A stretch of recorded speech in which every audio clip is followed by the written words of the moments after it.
नमस्कार दोस्तों, MS campus में आपका स्वागत है। आज की इस वीडियो में हम डिस्कस करेंगे तत्वों का आवर्ती वर्गीकरण।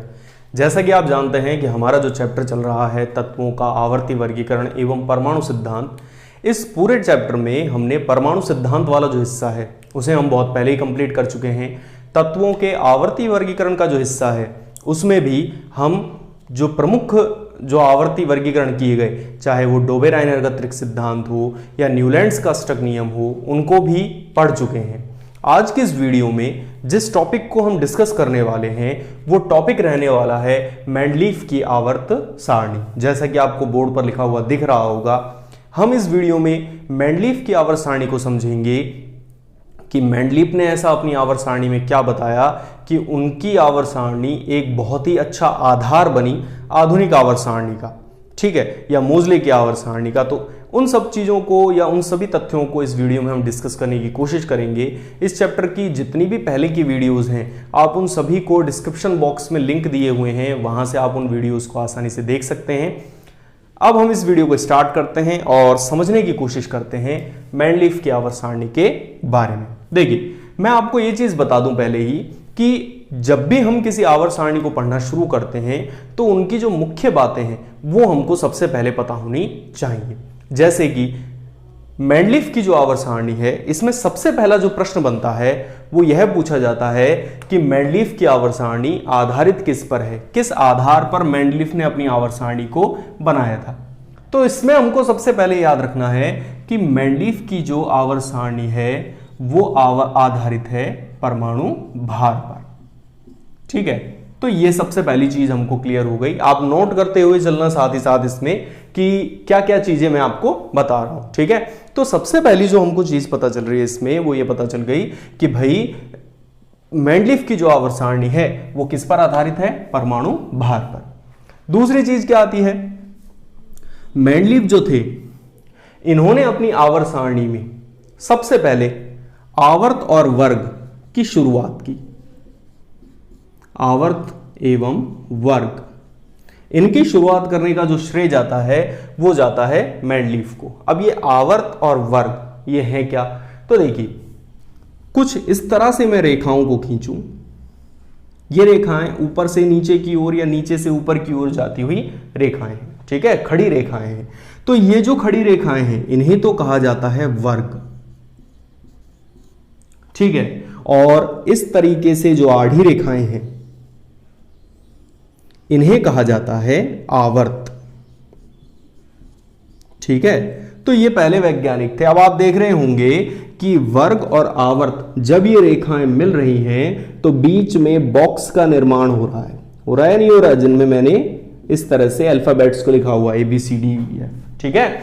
तो ये जो बॉक्स बनता है, इस बॉक्स के अंदर हम किसी भी तत्व की सभी जानकारियों को लिख सकते हैं कि उस तत्व का परमाणु क्रमांक कितना रहने वाला है, उसका परमाणु भार कितना रहने वाला है, उसकी संयोजकता क्या रहने वाली है, उसका इलेक्ट्रॉनिक विन्यास क्या रहने वाला है, उसकी प्रकृति कैसी रहने वाली है, उन सबको इस बॉक्स के अंदर लिख दिया जाता है। तो ये पहले ऐसे वैज्ञानिक थे जिन्होंने इस का जो कॉन्सेप्ट था उसे बताने की कोशिश की। अब बात आती है कि भाई इनके में फिर संख्या कितनी थी, आवर्त और वर्ग जो थे इनकी संख्या इनकी आवर्त सारणी में कितनी थी। तो देखिए, आवर्त की संख्या जो थी वो थी 6। कितने आवर्त थे, 6। और वर्ग की संख्या कितनी थी, 8। इन्होंने सभी तत्वों को परमाणु भार के बढ़ते हुए क्रम में व्यवस्थित किया।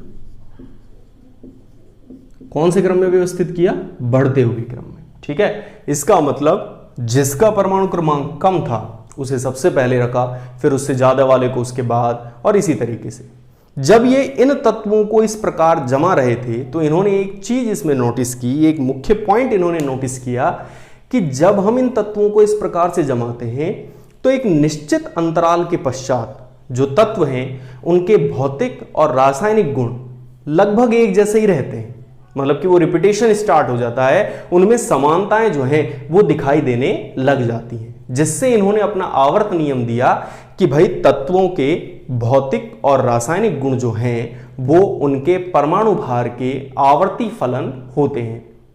इसका मतलब ये जो मैंने लाइन बोली ये एकदम यही आता है परमाणु भार के आवर्ती फलन के समय। तो आपसे पूछा जाए कि भाई मेंडलीफ का जो आवर्त नियम है वो क्या है, तो आप उसमें बताएंगे कि भाई तत्वों के भौतिक और रासायनिक गुण जो हैं वो उनके परमाणु भार के आवर्ती फलन होते हैं।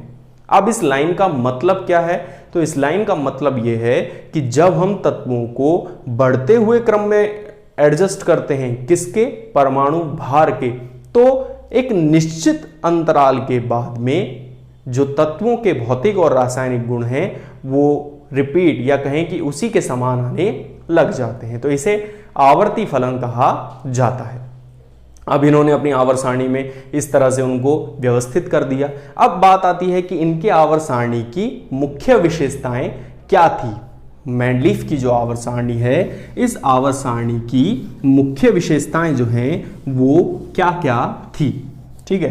तो सबसे पहली विशेषता तो यही थी कि इन्होंने कौन सा कॉन्सेप्ट लेके आए, आवर्त एवं वर्ग का। ये मुख्य विशेषता हो गई सबसे पहली। तो दूसरी विशेषता ये थी कि जब ये अपनी आवर्त सारणी बना रहे थे तो इन्होंने अपनी आवर्त सारणी में कुछ रिक्त स्थान छोड़े थे। क्या छोड़े थे, रिक्त स्थान। और ये रिक्त स्थान इसलिए छोड़े गए थे ताकि भविष्य में अगर कोई तत्व खोजा जाए तो उन तत्वों को इन रिक्त स्थानों में उनके गुणों के आधार पर रखा जा सके। इन्होंने अब कौन कौन से रिक्त स्थान छोड़े, तो इन्होंने ए का सिलिकॉन,